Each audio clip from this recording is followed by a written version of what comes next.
Seat തർക്കത്തെ ചൊല്ലി കേരള കോൺഗ്രസ് പിളർപ്പിലേക്ക്. കോട്ടയം സീറ്റിൽ മാണി ഗ്രൂപ്പുകാർ മത്സരിച്ചാൽ ജോസഫ് വിഭാഗം പാർട്ടി വിടുമെന്നാണ് സൂചന. സീറ്റ് ആവശ്യം പരസ്യമായി പി.ജെ. ജോസഫും ഉന്നയിച്ചു കഴിഞ്ഞു. ലയനശേഷം കാര്യമായ നേട്ടങ്ങളൊന്നും ഉണ്ടായിട്ടില്ല എന്നാണ് ഇരുവിഭാഗവും വിലയിരുത്തുന്നത്. രാജ്യസഭാ സീറ്റ് ജോസ് കെ മാണിക്ക് നൽകിയതിന് പിന്നാലെ ജോസ് കെ മാണിയെ പാർട്ടി ചെയർമാനാക്കാൻ കൂടി നടത്തുന്ന നീക്കങ്ങളാണ് പി.ജെ. ജോസഫിനെയും കൂട്ടരെയും ചൊടിപ്പിച്ചിരിക്കുന്നത്. ജോസ് കെ മാണിയെ ചെയർമാനാക്കുമ്പോൾ ഗ്രൂപ്പുകാരെ കൂടെ നിർത്താൻ പ്രധാന നേതാക്കൾക്കാർക്കെങ്കിലും സീറ്റ് നൽകാനാണ് മാണിയുടെ നീക്കം.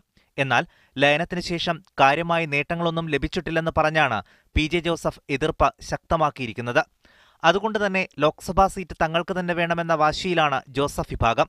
ഈ സാഹചര്യത്തിലാണ് 2 സീറ്റെന്ന ആവശ്യം മാണി മുന്നോട്ട് വെക്കുന്നത്. ഇത് ലഭിച്ചില്ലെങ്കിൽ സീറ്റിനെ ചൊല്ലി പാർട്ടിയിൽ പൊട്ടിത്തെറിയുണ്ടാകുമെന്ന് ഉറപ്പാണ്.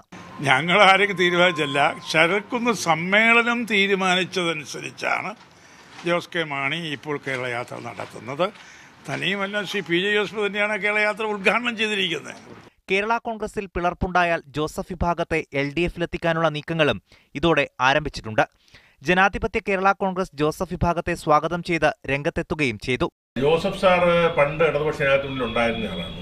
ഞങ്ങളുടെ നേതാവാണ് അദ്ദേഹം ഇപ്പോഴും ഞങ്ങൾ അദ്ദേഹത്തെ വ്യക്തിപരമായിട്ട് നല്ല ബന്ധമാണ് ഇപ്പോൾ. അതുകൊണ്ട് അങ്ങനെ ഒരു അഭിപ്രായം അദ്ദേഹം എടുക്കുകയാണെങ്കിൽ തീർച്ചയായിട്ടും അതിനെ ഞങ്ങൾ സ്വാഗതം ചെയ്യും. കോട്ടയത്തോ ഇടുക്കിയിലോ ഉമ്മൻചാണ്ടി മത്സരിക്കാൻ തയ്യാറായാൽ അത് കേരള കോൺഗ്രസിനെ കൂടുതൽ പ്രതിസന്ധിയിലാക്കും. നിലവിൽ ഇടുക്കി സീറ്റാണ് ജോസഫ് വിഭാഗം നോക്കുന്നത്.